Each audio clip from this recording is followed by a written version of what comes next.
दोस्तों स्वागत है आप सभी का अपने यूट्यूब चैनल पर। तो आज हम बात करने वाले हैं सुप्रीम कोर्ट के बारे में। जी हाँ, सुप्रीम कोर्ट ने आज एक सबसे बड़ा जजमेंट दिया है कि चुनावी इलेक्टोरल बॉन्ड को उन्होंने असंवैधानिक करार दिया। उन्होंने कहा कि इसमें किसी भी प्रकार का कोई पारदर्शिता नहीं है। इस चुनावी बॉन्ड के जरिए सिर्फ एक पार्टी को काफी ज्यादा पैसा मिल रहा है और किसी अन्य पार्टी को पैसा मिल ही नहीं पा रहा है। तो इसलिए उन्होंने आज इसे असंवैधानिक करार दिया है। साथ ही साथ उन्होंने एसबीआई को आदेश दिया है कि वो जल्द से जल्द जो भी चंदा जमा किया गया अब तक उन सभी का जो है लेखा जोखा वो सुप्रीम कोर्ट के अंदर पेश करे। तो आज इस वीडियो में हम जिक्र करने वाले हैं कि आखिर क्या है चुनावी बॉन्ड। तो हम बात करते हैं चुनावी बॉन्ड क्या है। चुनावी बॉन्ड जो है एक वचन पत्र होता है जिससे भारतीय स्टेट बैंक की चुनिंदा शाखाओं में, इलेक्ट्रल बॉन्ड जो होता है वो एक वचन पत्र होता है जिससे भारतीय स्टेट बैंक के कुछ यानी चुनिंदा शाखाओं से इसे खरीदा जा सकता है किसी भी भारतीय नागरिक या कंपनी के द्वारा, और अपने पसंद के किसी भी राजनीतिक दल को वो चंदा भेज सकते हैं इसके जरिए। इसकी शुरुआत कब हुई थी? चुनावी बॉन्ड को फाइनेंशियल बिल 2007 के साथ पेश किया गया था। 29 जनवरी 2018 को नरेंद्र मोदी के नेतृत्व वाली एनडीए सरकार ने चुनावी बॉन्ड योजना 2018 को अधिसूचित किया था, यानी 2017 में इस बिल को लाया गया था और तभी सुप्रीम कोर्ट में कई प्रकार के पिटीशन डाला गया था। जो 8 साल के लंबित मामले को सुप्रीम कोर्ट के चीफ जस्टिस DY चंद्रचूड़ ने इसमें फैसला दिया है। कब खरीदे जा सकते हैं चुनावी बॉन्ड? तो चुनावी बॉन्ड हर तिमाही की शुरुआत में 10 दिनों के लिए खरीद के लिए उपलब्ध होता है, यानी हर तिमाही के शुरुआत में 10 दिनों के लिए ही बैंक के अंदर उपलब्ध होता है खरीदने के लिए। और सरकार द्वारा चुनावी बॉन्ड की खरीद के लिए जनवरी, अप्रैल, जुलाई और अक्टूबर के पहले 10 दिन फिक्स किए गए। यानी सरकार ने अगर आपको चुनावी बॉन्ड खरीदना है तो जनवरी, अप्रैल, जुलाई और अक्टूबर के पहले 10 दिन, महीने के जो 10 दिन पहला है वो फिक्स किया गया है। लोकसभा चुनाव के वर्ष में सरकार 30 दिनों की अतिरिक्त अवधि तय की जाएगी, यानी जो अभी लोकसभा 2024 में होने वाली थी इसमें 30 दिन का अवधि तय किया गया था कि आप 30 दिन में कभी भी चुनावी बॉन्ड खरीद करके अपने पसंदीदा राजनीतिक पार्टी को आप दे सकते हैं। क्या है आखिर इस चुनावी बॉन्ड का मकसद क्या है? तो सरकार ने इस दावे के साथ इसकी शुरुआत की थी कि राजनीतिक फंडिंग में पारदर्शिता आएगी, बढ़ेगी और आप इस बॉन्ड के जरिए अपनी पसंद की पार्टी को चंदा दे सकते हैं। सरकार ने यह दावा किया था 2017 में। राजनीतिक दलों को कैसे मिलता है पैसा?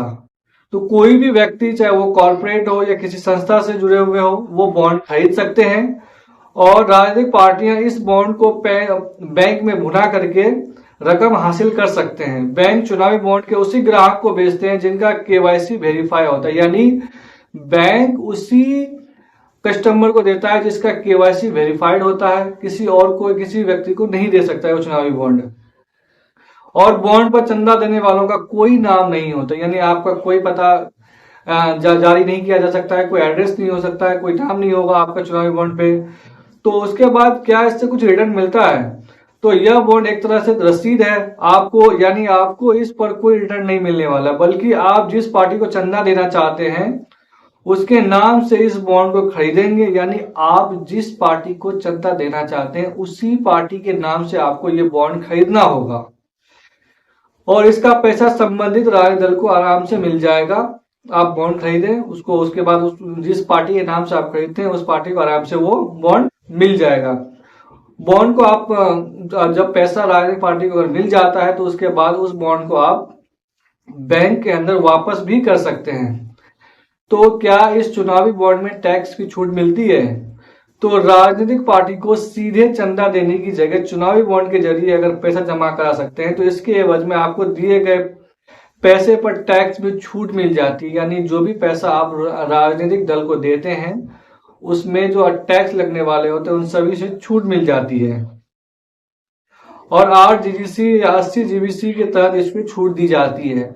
तो ये है चुनावी बॉन्ड, इलेक्ट्रल बॉन्ड, जिसे आज सुप्रीम कोर्ट ने असंवैधानिक करार दिया है और उन्होंने कहा है कि इसमें किसी भी प्रकार का कोई पारदर्शिता नहीं है।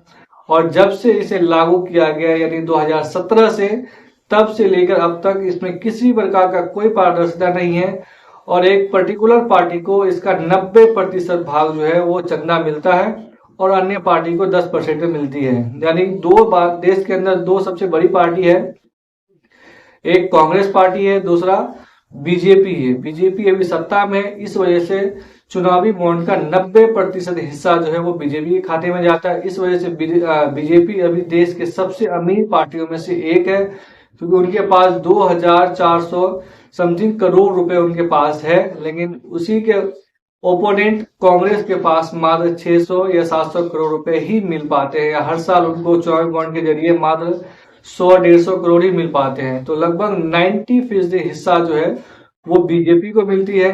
इस वजह से कई राजनीतिक पार्टियां, क्षेत्रीय दल जो है इसका शुरू से विरोध करता आ रहा है, और उसका जो आज मेहनत जो है वो रंग लाया है। क्योंकि इसका जो सुप्रीम कोर्ट में जो मामला इसके लिए लड़ रहा था वो कपिल सिब्बल लड़ रहे थे।